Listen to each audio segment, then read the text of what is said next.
Pinjol tidak usah Anda bayarkan lagi. Kenapa seperti itu? Silahkan disimak. Assalamualaikum warahmatullahi wabarakatuh. Selamat siang teman-teman semuanya. Apa kabar Anda hari ini? Saya harap kalian masih dalam keadaan sehat walafiat dan tentunya selalu dalam lindungan Allah Subhanahu wa taala. Amin ya rabbal alamin. Nah, kali ini kita akan bahas mulai hari ini tanggal 15 Maret 2025 pinjol tidak usah dibayarkan lagi. Nah, kenapa? Nanti akan jelaskan di akhir video biar kalian paham sebenarnya apa sih yang menyebabkan pinjol-pinjol tersebut tidak usah dibayarkan lagi, walaupun kalian mungkin sudah berusaha sekuat tenaga membayar utang pinjol dan akhirnya justru yang rugi diri kalian, yang hancur diri kalian. Nah, tapi sebelum saya bahas lebih lanjut, saya ucapkan terima kasih banyak buat teman-teman yang sampai saat ini masih selalu setia mensupport channel ini dan selalu menantikan setiap video yang saya publikasikan hampir setiap harinya. Saya doakan semoga kalian diberi kemudahan, diberi kesehatan, dan diberi segala sesuatunya oleh Allah Subhanahu wa taala. Amin ya rabbal alamin. Nah, buat teman-teman yang sudah saat ini memutuskan gagal bayar atau sudah terlanjur gagal bayar, saya ucapkan selamat. Kenapa? Karena orang-orang yang sudah terlanjur gagal bayar di pinjol fakta hidupnya lebih baik dibandingkan dengan orang-orang yang masih terus mempertahankan utang pinjol, rela membayar utang pinjol, gali lubang tutup lubang, membuat hutang baru, endingnya gagal bayar, endingnya hidup hancur. Dan di saat seperti itu dia menyesal dan kenapa tidak gagal bayar di awal saat baru memiliki satu utang pinjol. Nah, makanya buat teman-teman, jika kalian menggunakan pinjol dan tidak mampu bayar saat memiliki satu utang pinjol, gagal bayarkan. Itu untuk menyetop potensi kalian terjerat utang pinjol yang semakin banyak. Karena fakta, ketika kita berusaha mempertahankan pinjol, kita berusaha untuk membayarnya, DC pinjol akan mengarahkan Anda membayar biaya perpanjangan tenor, membayar dengan cara dicicil, membayar dengan negosiasi bayar pokoknya saja, endingnya tetap gagal bayar, endingnya tetap kalian yang dirugikan sebagai nasabah pinjaman online tersebut. Seperti yang akan kita bahas kali ini, di mana ini ada salah satu keluhan atau postingan seseorang yang menggunakan pinjol dan utangnya udah mencapai 22 juta rupiah, dan saat dia tidak mampu bayar, berusaha untuk membayar dan ingin melakukan pembayaran seperti yang selalu disarankan oleh DC pinjol. Bayarlah, misalkan dicicil sedikit-sedikit, ayo bayarlah biaya perpanjangan atau bayarlah pokoknya saja tanpa negosiasi yang alot. Walaupun kita sudah berusaha untuk sekuat tenaga membayar utang pinjol tersebut, tetap gagal bayar dan kita sebagai nasabah yang dirugikan. Dilema pinjaman online, harapan restrukturisasi berujung beban lebih berat untuk nasabah. Nah, ini teman harus kalian pahami ya, bahwa berutang di pinjol ini bisa menjadi dilema ketika kalian tidak paham dan sudah terlanjur gali lubang, tutup lubang, ataupun meminjam uang dengan jumlah nominal yang besar dan sementara kalian saat memasuki jatuh tempo itu tidak bisa melakukan pembayaran. Lalu nasabah ini melakukan negosiasi atau ingin meminta restrukturisasi dari pinjaman online tersebut. Nah, apakah ini akan ditanggapi oleh pinjolnya ataukah justru malah nasabah yang dirugikan? Dan apakah OJK akan ikut turun tangan dalam permasalahan seperti ini? Nah, oke, kita baca dulu salah satu aturan ataupun perjanjian utang piutang yang ada di salah satu pinjol ya.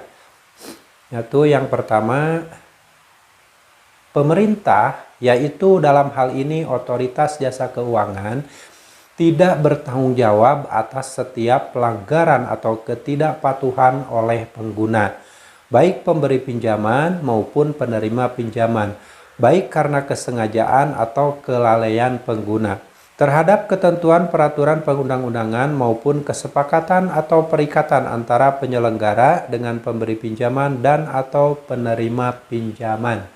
Nah, di sini kita bisa menyimpulkan bahwa pemerintah, dalam hal ini otoritas jasa keuangan, tidak bertanggung jawab apabila terjadi kelalaian ataupun kesalahan baik yang dilakukan oleh pemberi dana atau investor atau penerima dana sebagai nasabah. Makanya ketika kita tidak paham dengan aturan utang piutang di pinjol lalu kita menggunakan pinjol tersebut dan saat berjatuh tempo kita tidak ada uang, akan dihadapkan pada sebuah penagihan dan akhirnya penagihan tersebut bisa berpotensi membuat nasabahnya stres, bahkan depresi dan lain-lain yang bahkan bisa sampai mengakhiri hidup. Tentunya di sini pemerintah tidak akan bertanggung jawab karena sudah ada di awal tertulis bahwa pemerintah atau OJK tidak bertanggung jawab jika terjadi kelalaian.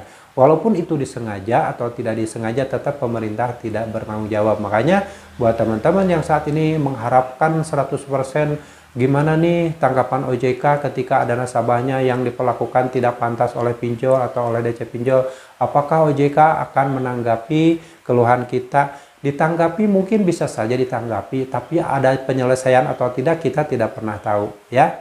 Jadi hati-hati buat teman-teman yang selalu berasumsi saya mau laporkan ke OJK, sementara kalian tidak memiliki bukti-bukti yang valid atau bukti-bukti yang kuat ya. Hati-hati saja. Lalu yang kedua yang harus kalian pahami dulu adalah bahwa ketika kita meminjam uang di pinjaman online itu, segala risiko kredit atau gagal bayar ditanggung sepenuhnya oleh pemberi pinjaman. Tidak ada lembaga atau otoritas negara yang bertanggung jawab atas risiko gagal bayar ini.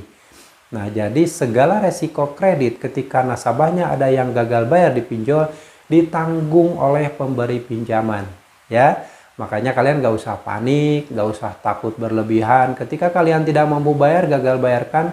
Dengan seperti itu nanti resikonya ditanggung oleh pemberi pinjaman ya. Jadi gak usah takut, wah nanti saya dipenjara, nanti saya diproses jalur hukum. Itu kan sebuah risiko kecil. Risiko kecilnya adalah ditagih, itu kan wajar ditagih. Tapi kalau penagihannya yang luar biasa, tidak beretika, melanggar SOP penagihan dari aturan OJK, maka yang harus kalian tetap lakukan adalah stop pembayaran selama-lamanya ya. Kalian harus paham itu. Jika kalian melakukan hal itu, maka kalian insya Allah akan selamat dari jeratan utang pinjol yang semakin besar.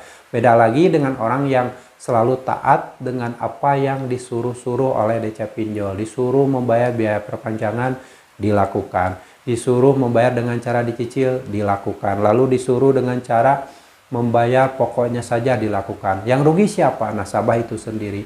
Hidupnya semakin hancur, harta bendanya semakin habis. Sementara setelah kita melakukan pembayaran pokoknya saja tanpa melakukan negosiasi yang alot, maka kita tetap akan dibebankan dengan biaya denda yang terus berjalan. Karena kita hanya membayar pokoknya saja tanpa negosiasi yang alot. Nah, mengenai negosiasi dengan perusahaan pinjol, apakah akan 100% berhasil atau tidak? Nah, ini yang harus kalian ketahui, bahwa ketika ada nasabah yang meminjam uang di pinjol dan saat tidak mampu bayar, dia berusaha untuk berupaya kooperatif, berusaha memperlihatkan itikat baik untuk melakukan pembayaran, sampai meminta restrukturisasi, sampai minta negosiasi tentang pembayaran pokok dan lain-lain. Endingnya seperti apa? Kita langsung bahas. Dilema meminjam uang di pinjol, harapan restrukturisasi berujung beban lebih berat. Saya mengalami kesulitan dalam membayar pinjaman di aplikasi pinjol. Karena kondisi keuangan saya yang saat ini sedang tidak stabil, salah satu tantangan terbesar adalah besarnya jumlah yang harus saya lunasi dalam waktu singkat, tanpa adanya opsi pembayaran secara cicilan. Nah, nasabah ini sudah berupaya untuk melakukan dengan cara dicicil, tapi tidak ada opsi untuk melakukan pembayaran cicilan ya. Saya telah berusaha mencari solusi dengan mengajukan restrukturisasi pembayaran melalui Asosiasi Fintech Pendanaan Bersama atau AFPI agar bisa mendapatkan keringanan. Namun, keputusan yang diberikan oleh pinjol tersebut justru mengharuskan saya melunasi seluruh jumlah utang saya dalam satu kali pembayaran. Saya hanya berharap pihak pinjol dapat memahami kondisi keuangan saya dan memberikan solusi yang lebih fleksibel. Namun keesokan harinya, saya menerima pesan WhatsApp dari pinjol tersebut yang menginformasikan bahwa saya tetap harus membayar bunga dan pokok sebesar 22 juta rupiah dalam waktu 1 bulan. Saya langsung merasa bingung dan tertekan. Dari mana saya bisa mendapatkan uang sebanyak itu dalam waktu singkat, apalagi dengan penghasilan bulanan saya yang tidak mencapai jumlah tersebut. Saya mencoba memohon keringanan dan mengajukan negosiasi agar pembayaran bisa dicicil dengan tenor yang lebih ringan. Saya berharap dapat menemukan jalan keluar yang lebih baik melalui negosiasi ulang, maupun alternatif lain yang memungkinkan saya melunasi kewajiban ini tanpa menambah tekanan finansial yang berlebihan. Saya benar-benar tidak tahu harus mencari uang dari mana. Saya memiliki tanggung jawab lain, termasuk pinjam di tempat lain yang juga harus saya lunasi. Saya tidak berniat lari dari kewajiban, saya hanya meminta bantuan agar bisa membayar dengan cara yang lebih realistis dan manusiawi. Namun, pihak pinjol tidak memberi saya ruang untuk bernegosiasi. Saya berharap dapat menemukan jalan keluar yang lebih baik, baik melalui negosiasi ulang ataupun alternatif yang memungkinkan saya melunasi kewajiban ini tanpa menambah tekanan finansial yang berlebihan. Nah, teman-teman, nasabah ini sudah berusaha negosiasi. Tapi hasilnya apa? Nol ya. Jadi nasabah ini tetap dibebankan harus membayar dalam waktu 1 kali pembayaran dalam waktu singkat dengan jumlah utang 22 juta rupiah. Sementara si nasabah ini sudah tidak sanggup lagi melakukan pembayaran dan karena penghasilannya tidak sampai sesuai dengan jumlah utang tadi yaitu 22 juta rupiah. Nah, tapi nasabah ini sudah berusaha beritikat baik, ingin negosiasi, ingin membayar pokoknya saja atau ingin restrukturisasi, tapi pihak pinjol tetap tidak menyetujui dan akhirnya nasabah ini tetap harus melakukan pembayaran dengan 1 kali pembayaran dalam waktu singkat, dibebankan juga dengan bunga dan denda. Jadi teman-teman yang saat ini mempunyai utang di pinjol, saat tidak mampu bayar, kenapa harus digagal bayarkan? Bukan berarti kita tidak punya itikat baik untuk melakukan pembayaran. Kita tidak mampu bayar karena tidak ada uang untuk melakukan pembayaran. Nah, ketika ada uang, walaupun berupaya untuk negosiasi, membayar pokoknya saja, atau dicicil sedikit-sedikit, atau negosiasi dan restrukturisasi dan lain-lain, tetap perusahaan pinjol tidak mau rugi. Dia ingin nasabah itu melakukan pembayaran sesuai dengan perjanjian di awal. Nah, jadi buat teman-teman hati-hati ketika kalian ingin melakukan pembayaran dengan cara dicicil, dengan cara restrukturisasi, ataupun dengan cara membayar pokoknya saja tanpa negosiasi yang betul-betul maksimal. Karena hasil negosiasi juga belum tentu disetujui oleh perusahaan pinjol. Jadi jangan coba-coba kalian negosiasi, ataupun jangan coba-coba kalian membayar pokoknya saja langsung dibayarkan tanpa ada negosiasi dulu. Itu sangat beresiko. Ada kemungkinan nanti utang kalian tetap bunga dan dendanya ada, dan pokoknya sudah dibayarkan tapi denda akan terus berjalan dan utang kalian juga tidak akan pernah selesai. Ya, itulah teman-teman info dari salah satu orang yang menggunakan pinjol setelah berupaya beritikat baik, berupaya membayarkan utang tersebut tapi tetap tidak mendapatkan hasil walaupun sudah berupaya untuk negosiasi dengan perusahaan pinjolnya. Jadi solusi ketika kalian tidak mampu bayar adalah gagal bayar, terima segala resikonya, mulai dari ditagih, dimaki-maki, dihina-hina baik melalui chat WhatsApp, SMS atau email atau panggilan telepon.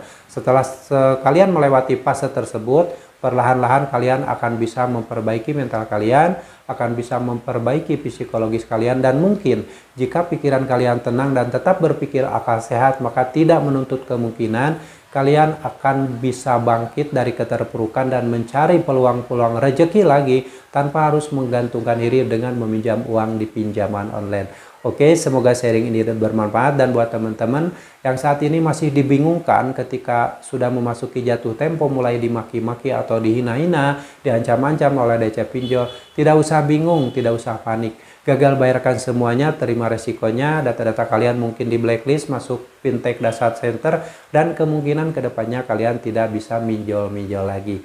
Itu lebih baik daripada kalian terus-terusan minjol, terus-terusan gali lubang tutup lubang di pinjol, endingnya akan gagal bayar, endingnya hidup kalian akan ancur-ancuran ketika berusaha merawat pinjol tersebut. Semoga yang saya sampaikan ini bisa menjadi motivasi buat teman-teman semuanya bahwa hutang pinjol jika kita tidak mampu bayar, gagal bayarkan, jangan maksa bayar, jangan hancur-hancuran lagi, mensejahterakan pinjol tapi menghancurkan hidup Anda. Oke, dan buat kawan-kawan yang saat ini memiliki permasalahan hidup yang sangat berat menurut kalian, segera kembalikan masalah kalian pada Allah Subhanahu wa Ta'ala. Bertobatlah karena kalian selama ini mungkin sudah membiasakan diri meminjam uang riba di pinjaman online. Insya Allah Allah akan memberikan solusi pada kalian. Allah akan memberikan jalan keluar atas segala macam permasalahan yang sedang kalian hadapi saat ini. Yang pasti kalian harus tetap semangat, perjuangkan masa depan kalian, perjuangkan masa depan keluarga kalian. Jangan pernah lagi memperjuangkan pinjaman online. Sampai jumpa lagi di video saya selanjutnya. Wassalamualaikum warahmatullahi wabarakatuh.